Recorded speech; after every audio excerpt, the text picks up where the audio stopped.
Let's discuss the tier list for the new Demon Slayer Hinokami Chronicles game. Let's go.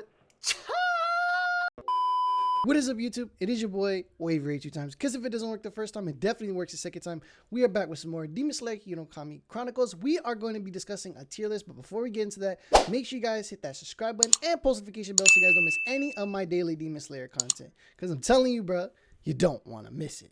Alright, you guys, so like I said, we're going to be discussing a tier list for the new Demon Slayer Hinokami Chronicles game.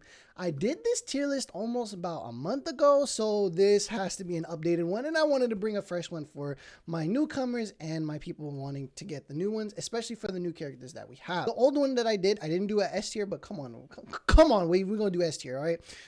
There are 2 characters for Tanjiro. I am going to count both. So he's going to be situated as a whole 1, and obviously there's not 2 Tanjiros in this tier list. There's only 1. So we're going to do one variation, which is the Hinokami Kagura. Make sure you guys comment down below your tier list and what do you guys think about my tier list. Let's get into it. We're going to start off with the boy, the homie Zenitsu. We are going to be pulling them from all their trailers and what I've seen, and this is totally opinionated, so please don't bash me in the comments. So Zenitsu is going to be a S tier. And reason being is because he is so versatile, he's so fast, and I know that he has a lot to bring to the table. That man does a lot of striking attacks, and not only just striking, but his quickness is going to be the one thing that's going to be on his key. Like, I literally think of Shisui as being quick, just like Zenitsu. So I can definitely see Zenitsu being an S tier, and him, literally, he's my favorite. So he's going on S tier, you feel me? The second one that we're going to use is Shinobu. I did mention that I would love to have seen Shinobu do damage over time with her poison ability, and lo and behold, here it comes. She does it, and I'll definitely put her at S tier because doing damage over time is one of the nastiest things to literally have, and using her and seeing what she can do, her quickness, her agility, she's going to be one of the well-rounded units in the game, and I can definitely see Shinobu being an S tier. After Shinobu, we're going to see Rangoku. Yes, man, the flame pillar, flame hashira.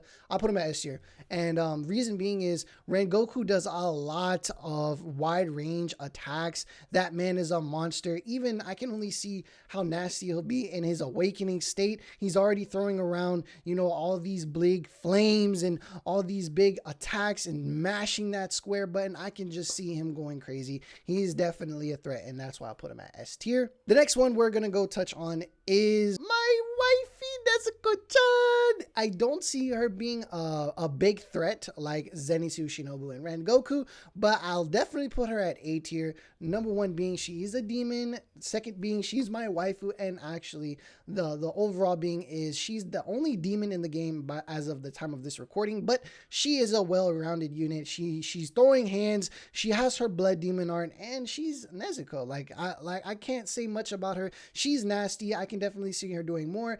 One of the things I will note on this tier list is characters can look good on paper, but until you play with them, they're a whole different story. Just keep that in mind. The next character we're going to touch on is Guillo. So Guillo, I am going to put him, honestly, I'll put him at S tier for the simple fact that he's another well-rounded unit. He is a threat, and I can definitely see him, especially with his dead calm doing so much damage. Like, bro, Guillo is going to be disgusting. He's going to be nasty. If you use him correctly, he's going to be a monster on the field, and the variety that he can do, especially we have yet to see his awakening, but I can only just tell by how he is and how he throws down from the gameplay footage that we have. That man's a beast, man. After him, we're going to touch on Inosuke.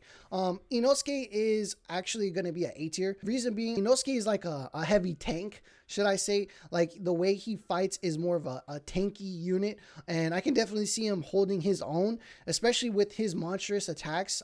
We haven't seen much gameplay footage of him based on what I've saw, but if we had gotten some more gameplay footage, I can definitely see him being a little bit above A tier. But I'll just for the purpose of this video, and because I actually seen Inosuke throw down, that man's an A tier by far. Leading off after Inosuke, I'm definitely touching on Urokodaki. He is a water breather, and honestly, I don't see him doing that much damage, but for the purpose of this video, like I said, I'll put him at B tier. I don't see Urokodaki even remotely being played by other people. I mean, yes, granted, he's a cool dude. I just don't see him being played. I've seen his wide variety of attacks, especially with his water breathing form.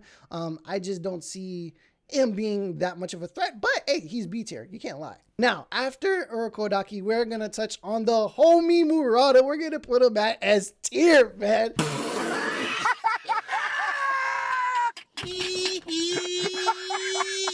Okay, let me stop. Let me stop. Honestly speaking, I'll put Morata at B tier. You know what? I'm sorry, bro. You go down here, bro. I'm sorry. You go down to the D tier, bro. Why should I just put Morata at S tier? I think I should, right? You know what? Morata's at S tier. F it. Morata's at S tier, right? We're gonna see the Morata mains go crazy, man. Honestly speaking, though, Morata's a joke. He's not on S tier.